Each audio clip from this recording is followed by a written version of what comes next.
ရုပ်တရားနတ်တရားတွေကိုအဓိကထားပြောလို့အလုံးရုပ်တရားနဲ့ကင်းတာမရှိဘူးနတ်တရားတော့ရှိတဲ့အခါရှိတယ်မရှိတဲ့အခါမရှိဘူးသက်ရှိတဲ့မဲ့အဲ့တော့တတ္တလောကဩကတလောကသင်္ခါရလောကလောကသုံးပါဘယ်လောကမှာထာဝရဆောင်မရှိဘူးလို့ဆိုလို့တယ်အဲ့တော့တရားရဲ့တရားပုံဌာနဆိုတဲ့ဩကတလောကကြီးကလည်းထာဝရမဟုတ်ဘူးချိန်တန်တော့သူလည်းကွာမိလောင်ပျက်စီးတယ်သို့မဟုတ်လေးကြောင့်ပျက်စီးတယ်သို့မဟုတ်ရေကြောင့်ပျက်စီးတယ်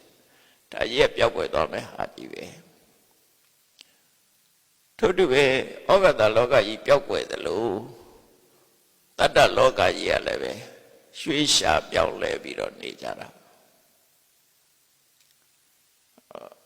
ဖေးရမှာမမြဲဘူးအဲ့တော့ကိုပြန်စဉ်းစားရမှာတော့ငါဟာတတ္တလောကကလူတယောက်ပဲတတ္တလောကထဲမှာထာဝရနေရတဲ့လောကမှာထာဝရနေရတဲ့ပုဂ္ဂိုလ်ဆိုတာမရှိဘူးဧကနိဋ္ဌနောက်ဘဝကိုတမလုံးဘဝလို့လည်းခေါ်တယ်ဧကနိဋ္ဌနောက်ဘဝဆိုတာရှိမှာပဲအဲ့ဒီနောက်ဘဝအတွက်ငါမှာဘယ်မှာနေပဲဆိုတာကိုအာမခံချက်ရပါလားဘယ်ဘဝတဏှာကမလွတ်သေးလို့ရှိရင်ရွေးချယ်ရမယ်သဘောရှိတယ်ဟောသောတာပန်မဖြစ်သေးလို့ရှိရင်အဆိုးနဲ့လည်းကြုံနိုင်တယ်အကောင်းနဲ့လည်းကြုံနိုင်တယ်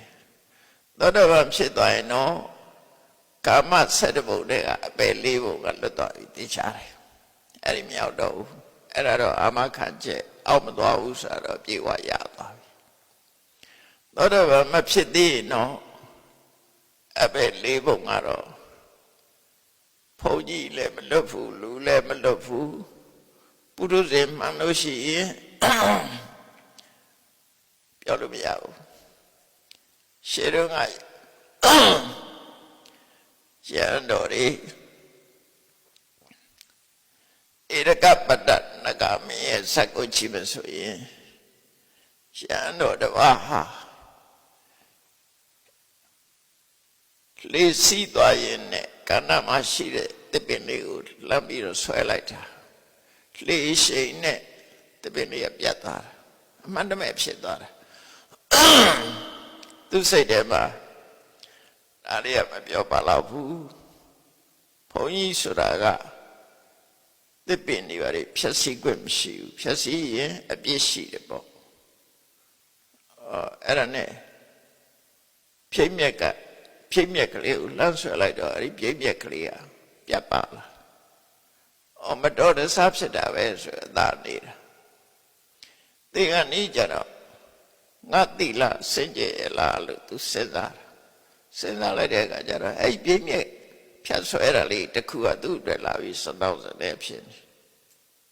မပြောပါတော့တဲ့ဟာတွေကလာပြီးတော့စိတ်ထဲမှာနောက်ဆက်ဖြစ်နေတာတခြားတော့သူဘာကျူးလွန်တာမရှိဘူးဒါပေမဲ့လို့အဲ့ဒီပြင်းမြက်လေးဖြတ်မိတာကိုထိဒနာမကြားခဲ့ရဘူးဆိုစိတ်ကအဲ့လိုဖြစ်နေအဲ့ဒီစိတ်နဲ့ပြန်တော်မူသွားတဲ့အခါမှာဧရကပတ္တာဆိုတဲ့နတ်မဲ့နဲ့တကားကြီးသွားဖြစ်တယ်မွေကြီးပေါ့ပင်လယ်တွေကမွေကြီးတစ်ကောင်သွားဖြစ်တာအဲ့မွေဆိုတာတရိစ္ဆာန်ပဲလေမွေဆိုတာတရိစ္ဆာန်ပဲနတ်မျိုးမဟုတ်ဘူးသို့တော့နတ်တွေကအသုံးချနေတာလည်းဖြစ်နိုင်တယ်စတုမာတဲ့နတ်ပြည်အော်တို့တရားမင်းကလည်းပဲပင်လယ်ထဲမှာဒါဝိနတ်နတ်ပြည်လုံခြုံရေးအတွက်ပထမအဆင့်အာလိန်50ဆိုတာကြောက်ကြလိမ့်မယ်ပါဠိလိုအာလိန်ဒခန္ဓာစခန်းအခုရှိတယ်ဒါဝိနတ်ဒီမြင့်မို့တောင်ထိပ်မှာဒါဝိနတ်နတ်ပြည်ရှိတယ်မြင့်မို့တောင်အောက်ခြေမှာအတုရနတ်ဘုံရှိတယ်အဲ့ဒီနှစ်ခုချာမှာစတုမာရနတ်ဘုံနဲ့လူဘုံရှိတယ်မြတ်မို့တောင်ခပန်းမှာစတုမာရနတ်ဘုံရှိတယ်လူဘုံရှိတယ် နော်အဲ့ဒီမှာတရားမင်းကြီးကအတုရတွေနဲ့မကြာခဏစစ်ဖြစ်တဲ့အခါမှာအဆောင်ချထားတယ်အတုရနတ်ပြည်ကမြင့်မို့တောင်ရဲ့တောင်ချေဆိုတော့ရေထဲမှာမြုပ်နေတာပင်လဲအောက်လို့ဆိုပါတော့အဲ့ဒီကနေပြီးတော့အတုရတွေကစစ်တိုက်ဖို့တာဝရိန္ဒနတ်ပြည်ကိုတက်ဖို့ဘယ်ချိန်မှသူတို့တက်တတ်တုံးဆိုလို့ရှိရင်တာဝရိန္ဒနတ်ပြည်မှာကတခုတ်ပွင့်တယ်တခုတ်ပင်ကလေပင်လက်ကတိပင်ပွင့်တယ်တာဝရိန္ဒနတ်ပြည်ကပင်လက်ကတိပင်တနေ့တစ်ခါပွင့်တယ်တာဝရိန္ဒနတ်ပြည်ရဲ့အထိတ်မှတိပင်ကပင်လက်ကတိအတုရနတ်ပြည်ကြတော့တခုတ်ပင်ပွင့်တယ်တခုတ်ပင်ပွင့်ပြီဆိုတာတဲ့အတုရတွေကသူတို့ရဲ့နေရဌာနကတာဝရိန္ဒနတ်ပြည်ကိုအဲ့တော့တခုတ်ပင်ပွင့်ပြီဆိုတာနဲ့ဟာငါတို့နေတဲ့နေရာကတခုတ်ပင်မဟုတ်ဘူးပင်လည်းကတိပင်ဖြစ်တယ်ဆိုပြီးအဲ့ဒါသူတို့ကိုဒီနေရာရောက်အောင်တရားမင်းကြီးကနှင်ထုတ်လိုက်တာကိုမောင်းချလိုက်တာ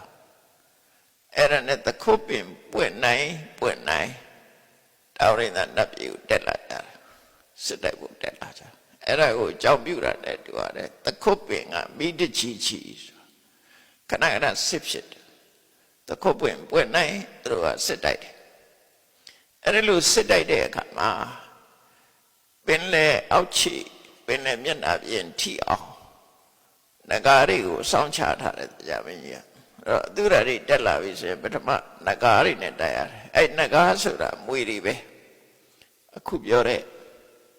ဘာလို့နဂါကိုမွေလို့ဘာလို့ပြောရတာလဲဆိုအိန္ဒိယလူမျိုးတွေကမွေကိုနာဂလို့ခေါ်တာပဲ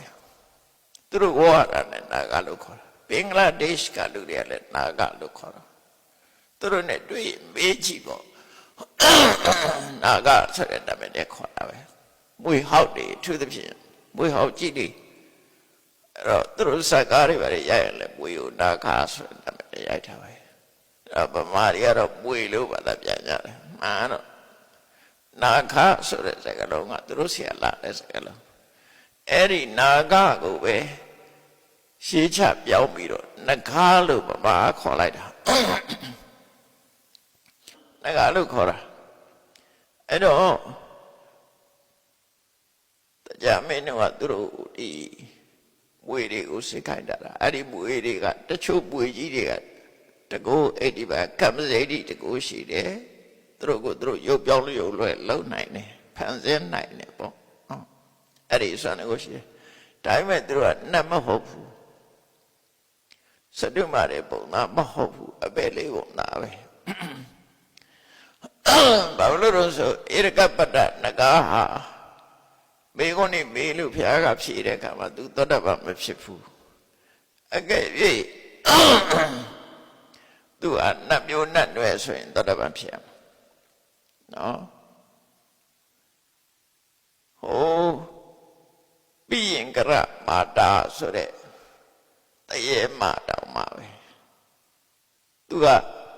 စတုမာရနတ်မျိုးထဲမှာပါသည့်အတွက်ကြောင့်ဖရာတရားနဲ့အာရောသောတပန်ဖြစ်သွားတယ်အဲ့တော့သောတပန်ဖြစ်တဲ့ဆိုရဲစတုမာရနတ်မျိုးလိုပဲမှတ်အောင်စတုမာရနတ်ဆိုတာဟိုအပဒမဆင်းရဲတဲ့နတ်တွေပါအပါဝင်ပဲ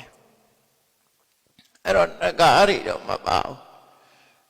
မြတ်စွာဘုရားသာသနာတော်မှာလူရောင်ဖန်ဆင်းနိုင်တဲ့နဂါရကောင်ကဘုရားသာသနာလူရောင်ဖန်ဆင်းပြီးဝင်လာဘူးတယ်ဝင်လာတဲ့အခါမှာသူကလူပုံဖန်ဆင်းထားသည့်အတွက်ကြောင့်လူလိုပဲထင်ပြီးတော့ရန်ခံပေးလိုက်ကြတာနဂါဟာလွတ်လွတ်ကျွတ်ကျွတ်အိပ်ပျော်သွားလို့ရှိရင်ဖန်ဆင်းတာပြည့်ပြည့်သွားတယ်ပြည့်သွားတော့မွေးခန္ဓာကိုယ်ကြီးဖြစ်နေအဲ့ဒီကိုရောကသူတော်ရတဲ့နေရာကနေပြီနော်သူတော်ရတဲ့နေတဲ့အချိန်မှာအဖော်ရံနဲ့နေတဲ့အချိန်မှာသူကိုသူမသိအောင်လို့သူကလူရောင်ဖန်ဆင်းနေတာသူတော်ရတဲ့နေတဲ့အချိန်လေးမှာသူကအိပ်ပျော်သွားတာအိပ်ပျော်သွားတော့ဟိုအဖော်ရံလာ